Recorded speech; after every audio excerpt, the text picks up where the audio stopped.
CMS content management system, এটি create করতে হলে আমাদের সিএমএস আইকনে ক্লিক করতে হবে। করার পরে এটা আমাদের ক্রিয়েট করার জন্য একটা আইকন ক্লিক করতে হবে। করার পর দেখা যাচ্ছে বিভিন্ন রকম আমাদের রয়েছে, এখান থেকে আমরা চয়েস করতে পারবো। ধরুন আমরা ব্লগ পোস্টে চয়েস করলাম, করলে দেখা যাচ্ছে যে আমাদের কিছু রিকোয়ার্ড ফিল আছে, যেমন দেখা যাচ্ছে নেম, স্ল্যাগ, বডি, সামারি। এগুলো দিয়ে আমরা যদি সেভ করি, ক্রিয়েট করি, তাহলে দেখা যাচ্ছে যে আমাদের একটা ব্লগ পোস্ট ক্রিয়েট হয়ে গেল। এবার আমরা যদি এটা নিউ ব্লগ পোস্ট তৈরি করতে চাই, এখানে আমরা নাম, slug, URL, post body, post summary, main image, thumbnail image সেগুলো দিতে পারবো।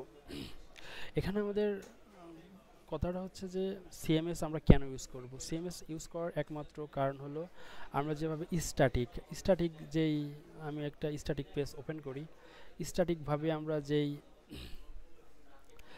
পেজগুলো ক্রিয়েট করি সেগুলো যদি সেগুলো আমরা কোনো পরিবর্তন করতে পারবো না, সেগুলো আমরা কোনো পরিবর্তন করতে পারবো না। কিন্তু পরিবর্তন করতে হলে আমাদের ম্যানুয়ালি পরিবর্তন করতে হবে।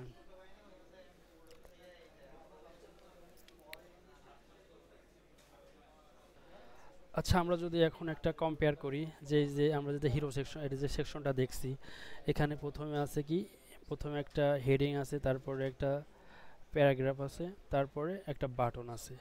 এখন এটাকে আমাদের যদি আছে যে এটাকে বলে স্ট্যাটিক, এখানে কিন্তু কোনো সিএমএস অ্যাড করা নাই।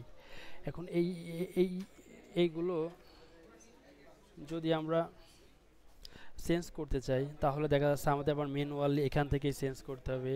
এইটাকে আমরা ধরো এখান থেকে যা হোক আরেকটা লিখলাম এইভাবে। কিন্তু আমাদের দেখা যাচ্ছে যে একটা সিএমএস যেটা তৈরি করা, যে দেখা যাচ্ছে এই যে এখানে এইটা তৈরি করা, এইটার ক্ষেত্রে আমরা কি করতে পারি, এটার ক্ষেত্রে আমাদের একদম জাস্ট সিএমএস থেকেই এটা আইছে। এটাকে আমাদের চেঞ্জ করতে হলে আমরা হচ্ছে যে সিএমএস এর যেই আমাদের ইগুলো আছে, ওখান থেকে আমরা হচ্ছে যে চেঞ্জ করতে পারবো। এই তো এই ব্লগ পোস্টের এখান থেকে আমরা যে কোনো পোস্টের দেখা যাচ্ছে যে this is my new post, এটা আমরা চেঞ্জ করব। আচ্ছা, দেখা যাচ্ছে যে এখানে আমাদের রয়েছে দ্য রোড আহমেদ। এখন আমরা এটা এখানে লেখা রাখবো দ্য রোড, ধরো একটা নাম দিয়ে দেবো। তাইলে আমরা এখানে কি করব, আমরা সিএমএস এ যাব, সিএমএস এ যাওয়ার পর ব্লগ পোস্ট, এই যে দ্য রোড আহমদ, এটাই যাব, যে এনে এখানে দ্য রোড আহমদের জায়গায় লিখে দিলাম দ্য রোড, আর এডি রোড, ঢাকা। ঢাকা এটাকে আমরা যদি সেভ দিই, সেভ সেভ চেঞ্জ দিলাম।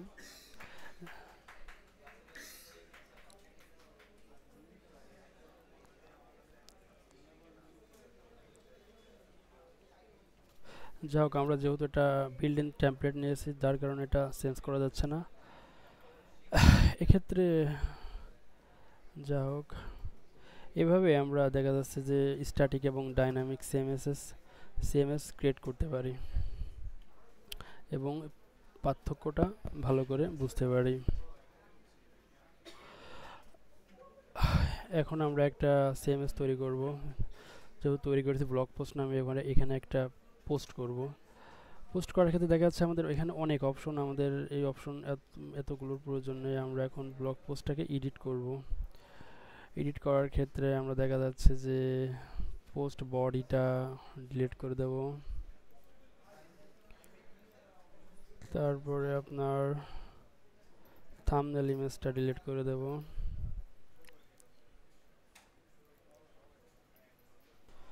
সুতরাং আমরা শুধুমাত্র একটা পোস্ট নেম রাখলাম আর জাস্ট একটা ইমেজ। এবার এটাকে আমরা যদি সেভ কালেকশন দিই, তাহলে আমাদের কালেকশন সেভ হয়ে গেছে। এবার আমরা একটা পোস্ট করব। পোস্ট করার ক্ষেত্রে আমরা যে কোনো নেম দিলাম, দেখা যাচ্ছে যে ব্লগ পোস্টের নাম দিলাম যে দ্য ঢাকা রোড, এনিথিং দিতে পারেন আপনারা, এবং যে কোনো একটা ছবি আমি এখানে ক্লিক করে দিলাম জাস্ট প্র্যাকটিস পারপোজ। এবার এটাকে আমি ক্রিয়েট করলাম। এখানে তিনটা অপশন আছে, একটা সেভ ড্রাফট। সেভ ড্রাফট করলে কি হবে, এটা ড্রাফটে থাকবে, এটাকে মানে পাবলিশ না করা পর্যন্ত এটা এখানেই থাকবে। এখানে পাবলিশ নাও, পাবলিশ নাওতে ক্লিক করলে কি হবে, পাবলিশ নাওতে ক্লিক করলে এটা মানে অটোমেটিক্যালি পাবলিশ হয়ে যাবে। আমাদের যেই সাইটটা আছে আমাদের হচ্ছে যে লাইভ সাইট, পাবলিশ করার পরে যে সাইটটা আছে ওই সাইটটা দেখতে পারবো আমরা। এবং queue to publish, queue to publish দ্বারা কী বোঝায়, কিউ টু পাবলিশ দ্বারা বোঝায় যে আমরা যতক্ষণ পর্যন্ত এইটা তৈরি করার পরে পাবলিশ না করব ততক্ষণ আমাদের এটা দেখতে পারবো না। আরেকটা আছে শিডিউল।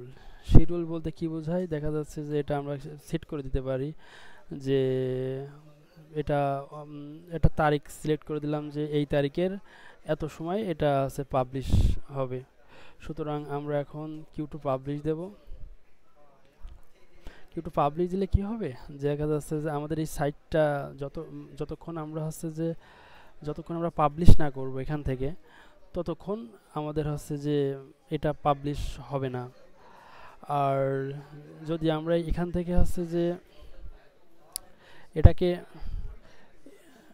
এটাকে সেভ মানে পাবলিশ নাও দিতাম, তাইলে দেখা যাচ্ছে কি আমাদের যে লাইভ সাইটটা আছে ওই লাইভ সাইটটাই আমাদের হচ্ছে যে দেখা যেত। সুতরাং আমরা যে পোস্টটা করেছি সেটা আমরা এখন শো করব। শো করার ক্ষেত্রে প্রথমে আমরা একটা সেকশন নেব।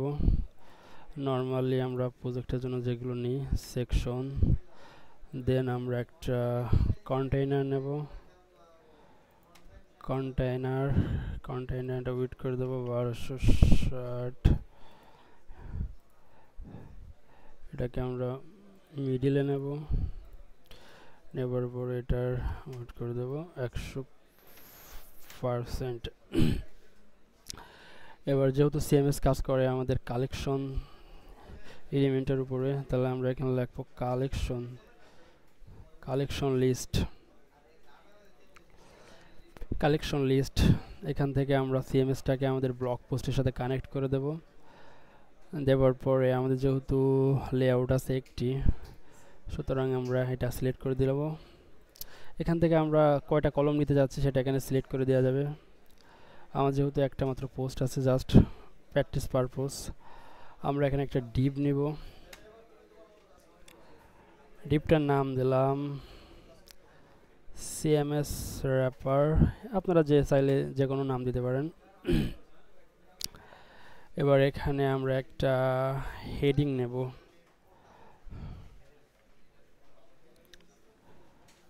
হেডিং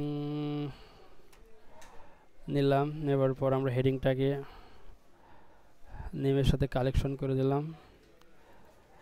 এবার আমরা একটা ইমেজ নেব।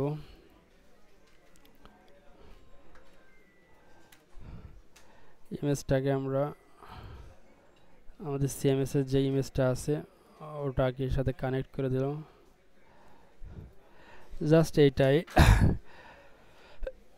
কমপ্লিট হয়ে গেল। এবার যদি আমরা এটাকে চেঞ্জ করতে চাইলে দেখা যাচ্ছে আমরা এখানে ক্লিক করে সিএমএস এ গেলাম, যে এটাকে লিখে দিলাম, পোস্টে লিখে দিলাম যে দ্য ফিস। এখন এখানে সেভ চেঞ্জে ক্লিক করলে আমাদের এটা সেভ কমপ্লিট হয়ে গেছে। আমরা যদি এখন রান করি এটা দ্য ফিস, এভাবে আমরা ছবি প্লাস আদারওয়াইজ যেগুলো আছে সব কিছুই আমরা চেঞ্জ করতে পারি। জাস্ট এটা বেসিক সিএমএস এর একটাই